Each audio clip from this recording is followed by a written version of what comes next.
हैं। मैं आपको अपने आप ट्रक देखें जाते हुए, जो एक ट्रक दूसरे से दूसरे स्टेट में आते जाते हैं, उनके पीछे क्या लगाता है? बुरी नज़र वाले तेरा मुंह काला। कई तो बोलते झूठ बोले कौवा काटे। अब इसका वो हाल हो गया है कि अब ये इनको देखना चाहिए, लोगों को देखना चाहिए, झूठ बोले तो इनको मुंह काला।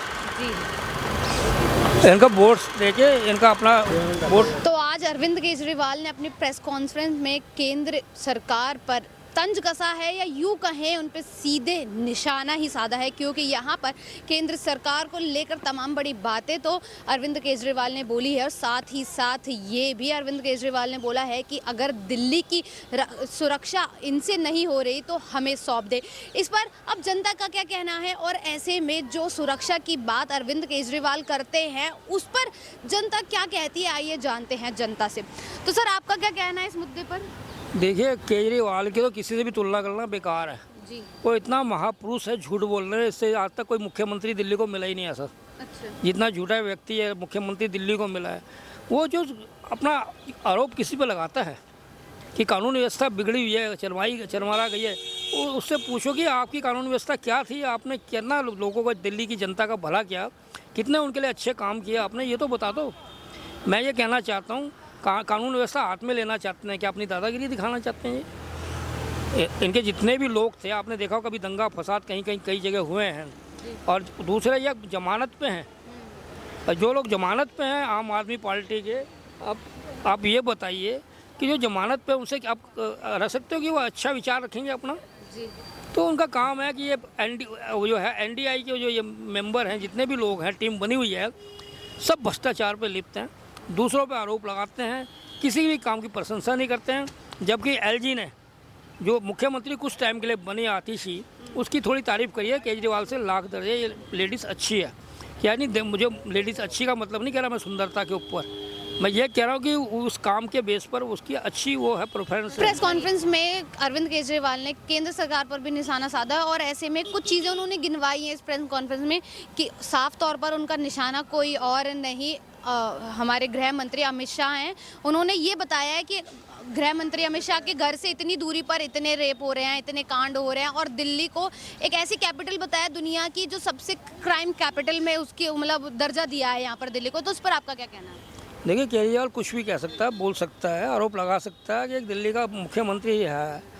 और दूसरी बात ये है कि 3 बार मुख्यमंत्री बनने के बाद भी क्या उसके टाइम पे जब वो जेल नहीं गया था, जमानत पे नहीं था, क्या पहले कुछ ऐसे दुर्घटनाएं नहीं करती थी? यहाँ तक कि दंगे फसाद हो जाते थे, आगजनी हो जाती थी, और इन्हीं के नेता करते थे वो लोग। मैं ये कहना चाहता हूँ केजरीवाल जी, जो आप आरोप लगा रहे हैं प्रेस कॉन्फ्रेंस में, ये बता रहे हैं कि ऐसे सारा कानून व्यवस्था यहाँ की चरमरा गई है, तो मैं ये कहना चाहता हूँ कि आप इधर तो देखिए, आप अपने आप को तो देखिए कि आप कौन से दूध के धुले हैं।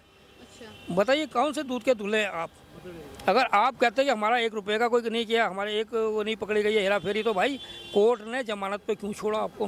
क्यों ना क्लीन चिट आपको उन्होंने दी है? अगर क्लीन चिट दी होती आपको, अगर छोटा होता तो मानते भी, हम लोग जनता विश्वास करती। आप कहते हैं कि बीजेपी आएगी दिल्ली में, मुख्यमंत्री इनका आएगा दिल्ली में, तो आपकी पानी की फैसिलिटी ख़त्म हो जाएगी, बिजली की फैसिलिटी हो जाएगी, और जो हम फ्री फैसिलिटियाँ दे रही हो दवाइयों की, वो सब फैसिलिटी बंद हो जाएगी आपकी। तो ये पहले कैसी इस चीज़ को आइडिया लगा था कि बीच की जो सुविधा है ये बंद कर देगी? फ्री की आदत तो आपने डाली है ना। अब मैं ये कहना चाहता हूँ, ये तो जो सरकार बनेगी, अगर बीजेपी की सरकार बनती है तो डबल इंजन का सरकार होगा, जिससे दिल्ली को बहुत ज़्यादा बेनिफिट मिलेगा। अच्छा, मेरा एक आखिरी सवाल रहेगा आपसे, जो ये प्रेस कॉन्फ्रेंस द्वारा यहाँ पे अरविंद केजरीवाल ने ये बात रखी है कि मतलब अगर आपसे दिल्ली की व्यवस्था नहीं संभाली जा रही, रक्षा व्यवस्था नहीं संभाली जा रही, तो हमें दे दो, तो आपको क्या लगता है, क्या ये व्यवस्था उन्हें दे देनी चाहिए? और अगर इन्हें दे देनी चाहिए, उसके बाद दिल्ली का क्या हाल होगा? आप बताइए, 3 बार के मुख्यमंत्री रहे, 10 साल इनको पूरे हो चुके हैं, उसमें तो कोई व्यवस्था इन्होंने संभाली नहीं है। आपने देखा छठ पूजा आई थी, छठ पूजा में जमुना का क्या हाल था, कितना पोल्यूशन पानी था। हमारे यहाँ के देश के जो लोग हैं ना, जो देशभक्त लोग हैं, इतने गंदे पानी के अभी अंदर अपने आस्था की पूजा करी है। मैं तो उनको सलूट करता हूँ, उन लोगों को, उन महिलाओं को सलूट करता हूँ मैं।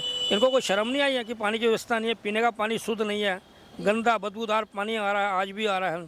बिजली के लोगों के बिल आ रहे हैं कितने के, क्या कितना झूठ बोलेगा भाई। अगर तेरा लिमकर बुक में नाम लिखा तो ग्रीनर बुक में नाम लिखवाना चाहता जाएगा केजरीवाल, क्योंकि उनकी टीम में तो यही एक प्रचार है कि विपक्ष में खड़े हो गए, बोलने का अधिकार दिया है हर एक नागरिक को, हर नेता को है। इस अधिकार के वो जो मर्जी बोले और बोल के जो मर्जी बदनाम करना चाहता है कर सकता है। तो मैं ये कहना चाहता हूँ आपको कि आप कोई जनता को ये कहना चाहता हूँ, जिस बार चुनाव नज़दीक आ गए हैं, समय बहुत थोड़ा है, आप सोच समझ के वोट दीजिए। मैं ये नहीं कहता कि आप इसको वोट दीजिए इसको दीजिए, पर मैं ये कहूँगा कि जहाँ जहाँ डबल इंजन की सरकार रही है वहाँ का काम अच्छा हुआ है। चाहे यूपी से ले लो, चाहे राजस्थान से ले लो, चाहे मध्य प्रदेश से ले लो, जहाँ जहाँ भी है वहाँ पर कहने का मकसद है बहुत अच्छा विस्तार हुआ है। अब देखिए महाराष्ट्र में भी डबल इंजन की सरकार बन गई है, उस पर भी देखना महाराष्ट्र का कितना उद्धार होगा।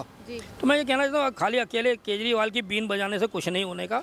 वो जितना मर्जी प्रेस कॉन्फ्रेंस कर ले, जितनी निंदा कर ले सरकार की, केंद्र सरकार की, उससे कोई फ़ायदा नहीं। जनता सब जानती है, सब देखती है। पर हाँ, एक समुदाय के वोट के चक्कर में उछलते हैं, जैसे कि मेंढक उछलता है ना, इस तरह से ये उछलते हैं, क्योंकि उनको ये बेनिफिट देते हैं, फ्री फैसिलिटी देते हैं ज़्यादातर, इसलिए उछलते हैं एक ही समुदाय को उनके। तो लेकिन अभी तो फ्री में जो बिजली चल रही थी वो भी बंद हो चुकी है। अब क्या रहेगा इनका एजेंडा इस विधानसभा चुनाव के लिए? मैंने आपको क्या बताया है। अब ये आजकल बिजली तो एक्चुअली जब चुनाव आता है तो आचार संहिता लागू होनी शुरू हो जाती है आस्ते आस्ते।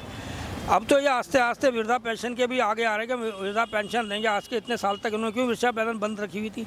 ये विधायक को तो काम होता है, केजरीवाल का दिल्ली का जो है उसको वो होती है कि वृद्धा पेंशन दी जाए सबको। सबसे ज़रूरतमंद तो वृद्धा होता है ना, उनको फैसिलिटी मिले इस चीज़ की। काय को बंद कर रखी थी? अब काय को जैसे चुनाव आ रहे तो कह रहे हम उनको वृद्धा पेंशन देंगे, हम 2500 देंगे या 2000 उनको देंगे।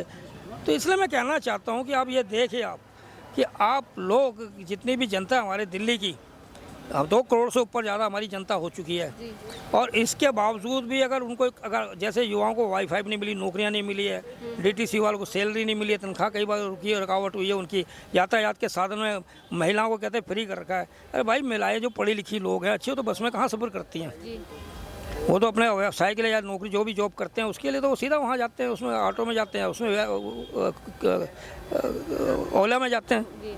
तो कहने का मकसद ये है कि भाई जितना झूठ बोल सकते बोल लो, पर मैं तो दिल्ली के लोगों को सावधान करना चाहता हूँ। इतनी बार देख लिया, इतने तगड़े बहुमत से आज तक कोई दिल्ली में सरकार नहीं बना सका था। शीला दीक्षित की काफ़ी बदनाम किया, काफ़ी उन्होंने वो किया, फिर भी कांग्रेस के जाके पैरों में पड़े। क्यों पड़े भैया? कांग्रेस की तो थी शीला दीक्षित मुख्यमंत्री जो इतनी बार रही थी। काहे को उनके आगे हो तुम पड़े, उनके आगे क्यों सर झुकाया आपने? फिर भी कांग्रेस ने साथ नहीं दिया इनका।